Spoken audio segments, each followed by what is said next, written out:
For most car manufacturers, a crash test often means sending about a dozen cars to a crash test facility where the vehicles will be tortured, destroyed, and abandoned in most cases. The more expensive the car is, the more money its maker has to spend for the tests. Here are some of the biggest spenders in the industry. Number 10. Range Rover Velar. The Velar itself is supposed to fill the gap between two other popular models, the Range Rover Sport and the Range Rover Evo. A job it's done quite well with its 376 horsepower V6 engine, complemented with massive interior to house that high-tech comfort. Euro NCAP has tested the 2017 model, and the car passed with flying colors. In fact, it earned an overall excellent performance in crash protection thanks to the comprehensive crash avoidance technology. The passenger dummy used in the frontal offset test remained in good shape in all critical body areas. The passenger compartment also stayed stable upon impact.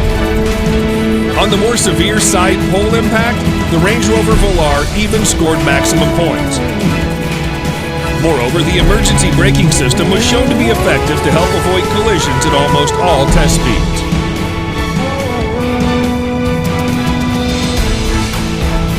Number 9. Audi Q8. The Audi Q8 shares almost its entire structure with the Q7 and has the same safety equipment as well. Key safety features include standard forward collision warning, automated emergency braking, and blind spot monitoring, among others. The lack of changes in the safety equipment department is apparently a good thing for the car. The NHTSA gave the 2021 Audi Q8 5-star crash test rating. It earned a perfect score in the side crash test and all its subcategories, and near perfect in frontal offset as well as rollover. The IIHS even named it a top safety bid, which means it has a good safety rating for driver and passengers, roof strength, front crash prevention system for both vehicle-to-vehicle and vehicle-to-pedestrian assessment. Number 8. Tesla Model S. The 2014 Tesla Model S safety rating is perfect. Independent testing by the NHTSA for the model year resulted in maximum points in all categories and subcategories without exception. It is 5 out of 5-star rating for every test conducted.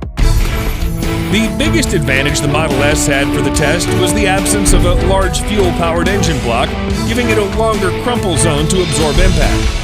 On the side pole test, Model S did remarkably well thanks to the deep aluminum extrusions in the car's side rail to distribute force of impact to the entire car body, minimizing effect before the pole hit an occupant.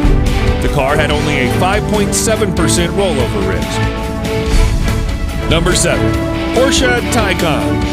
Porsche's first electric car is a sleek sports sedan that fully lives up to the brand's high-performance reputation.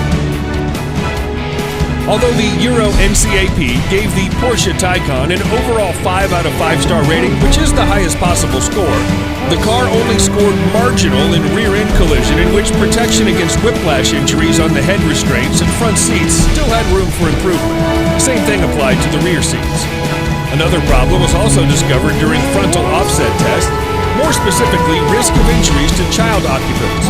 Protection for critical body areas was good, except in the neck, which in a real-world situation could likely be fatal. On the other hand, for side barrier test, Porsche Taycan earned maximum points. Passenger detection system added with autonomous emergency braking worked flawlessly to avoid collision with pedestrian, cyclist, and other vehicles as well. Number 6. Mercedes-Benz G-Class. The 2020 G-Class has not been crash tested by the NHTSA or the Insurance Institute for Highway Safety. In Europe, the 2019 model has been reviewed by the Euro NCAP, and it came out earning a perfect score of 5 stars. In both side pole impact and side barrier tests, the G-Class proved to be a safe vehicle as all critical body areas of the occupant were well protected. For that, it earned maximum points. Similar to the Taycan, automatic emergency braking comes standard in the G-Class. Even when driven at highway speed, the lane assistance system worked very well to prevent inadvertent drifting out of the lane and some other more critical situations. Unfortunately, the chest compression on the driver's seat and frontal offset and fill side barrier test was found to be weak.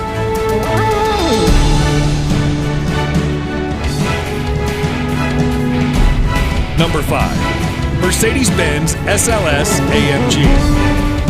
Even by today's standard, the SLS AMG is an incredible machine built for speed thanks to its 6.2-liter V8 that generates 583 horsepower. Just like many other supercars, neither the NHTSA nor IHS has crash tested it. Even the Euro NCAP has no safety rating for it. That said, online videos of a crash test show that the sleek long hood does a remarkable job in absorbing the impact of a frontal crash to the point where the windshield remains intact following a direct hit. An inverted SLS AMG has been tested too to see if its gull wing survived a rollover, and it did. In fact, the doors automatically popped open in the event of a rollover to let passengers escape easily.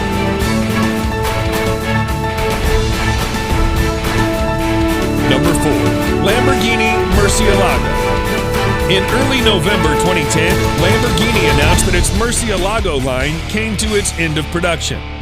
As you might expect, there's no crash test rating from NHTSA, IIHS, or Euro NCAP. A lot of supercars do not release their safety ratings, and the Murcielago didn't either. The last model of the Murcielago is known as the SV. Except for the steel doors and roof, the entire body is made of carbon fiber. During a frontal offset test, the car had to rely solely on the frame and front hood to absorb impact, which it did very well. Upon impact, the crumple area was crushed, but the cabin remained intact despite the absence of engine in the front. Number 3. Bugatti Veyron. Crash test for any car model is intended to see how the vehicle reacts to normal usage in the real world, which may include high-speed crashes, rollover damage, and emergency braking, among others. To get accurate data, multiple crashes are necessary. Bugatti Veyron has not been tested by NHTSA or IIHS in the United States and Euro NCAP in Europe, for the obvious reason: it's too much money to lose. Instead of crashing dozens of $2 million cars, Bugatti used only one vehicle for every test, which the company then repairs to perfection for more tests year after year. That way, the company doesn't have to keep on crashing its pricey cars. Also, Bugatti uses its own crash simulation software to depict real-world collision and generate data from it. Digital tests cost thousands of dollars, but still it's more affordable than destroying a Veyron. Number 2. Koenigsegg Regera. If an automaker is indeed willing to undergo crash tests, it'd take about a dozen cars or so to generate enough data for comprehensive ratings. In other words, a dozen cars will be sent for destruction. For a niche automaker like Koenigsegg, those dozen cars are almost the entire production in any given year. So that's not financially sensible at all. Koenigsegg actually uses only one car for every test and repairs it each time. Most damages are on the exterior panels, which are relatively inexpensive compared to its chassis and other components. Koenigsegg only needs to make sure that the chassis survives every test. That said, there are no safety ratings from NHTSA or Euro NCAP.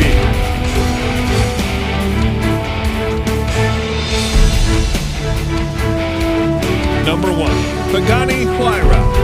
Not only is Pagani Huayra mesmerizing to look at, but also mind-boggling with a V12 that generates 791 horsepower.